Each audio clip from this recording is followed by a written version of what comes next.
السلام علیکم ساتھیو، آج ہم بات کریں گے قیامت سے انکار کرنا وہ کون سی قوم تھی اور ان کے ساتھ کیا ہوا۔ مر کے دوبارہ زندہ ہونا اور قیامت سے انکار کرنے والی قوم کو اللہ نے ایسا معجزہ دکھایا کہ سب صاحب ایمان ہو گئے۔ سبحان اللہ۔ پیارے ساتھیو، یہ ویڈیو اصحاب کہف سے ریلیٹڈ ہے، صاحب ایمان سے ریلیٹڈ ہے۔ روایت میں آتا ہے کہ حضرت عیسیٰ علیہ السلام کے آسمان پر اٹھا لیے جانے کے بعد عیسائیوں کا حال بے حد خراب اور نہایت بدتر ہو گیا تھا۔ لوگ بت پرستی کرنے لگے اور دوسروں کو بھی بت پرستی پہ مجبور کرنے لگے۔ ان کا ایک بادشاہ تھا جس کا نام دقیہ یونس تھا۔ وہ تو اس قدر کا ظالم تھا کہ جو بت پرستی سے انکار کرتا تھا تو اس کو قتل کر ڈالتا تھا۔ صاحب ایمان اصحاب کہف بت پرستی سے انتہائی بیزار تھے۔ دقیہ یونس کے ظلم اور جبر سے پریشان ہو کر وہ لوگ اس کے دربار سے بھاگ نکلے اور قریب کے ایک پہاڑ میں ایک غار کے اندر پناہ لی اور سو گئے۔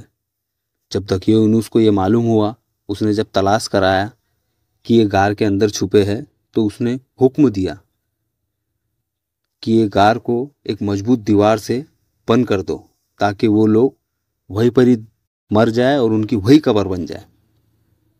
میرے پیارے ساتھیو، دقیہ یونس نے جس شخص سے یہ کام کروایا تھا وہ ایک نیک دل اور صاحب ایمان آدمی تھا۔ اس نے اصحاب کہف کے نام، ان کی تعداد، ان کا پورا واقعہ ایک تختی پر کندہ کر کے تانبے کے صندوق کے اندر رکھ کر دیوار کی بنیاد پر رکھ دیا اور اس طرح کی ایک تختی اور شاہی خزانے میں محفوظ کرا دی۔ کچھ دنوں کے بعد دقیہ یونس بادشاہ مر گیا اور سلطنتیں بدلتی رہی، یہاں تک کہ ایک نیک دل اور انصاف پروا بادشاہ جس کا نام ویدروس تھا تخت نشین ہوا، جس نے 68 سال تک بہت شان و شوکت کے ساتھ حکومت کی۔ پھر اس کے بعد اس کے دور میں ایک مذہبی فرقہ بندی شروع ہو گیا۔ لوگ مرنے کے بعد اٹھنے اور قیامت کا انکار کرنے لگے۔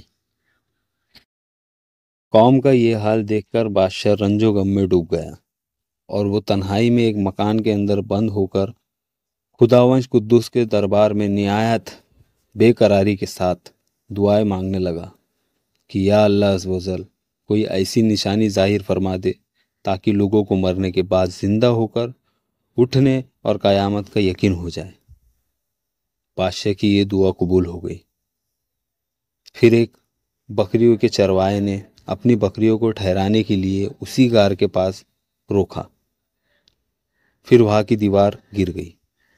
دیوار گرتے ہی لوگوں پر ایسی ہیبت و دہشت سوار ہو گئی کہ دیوار گرانے والے کانپتے ہوئے وہاں سے بھاگ گئے۔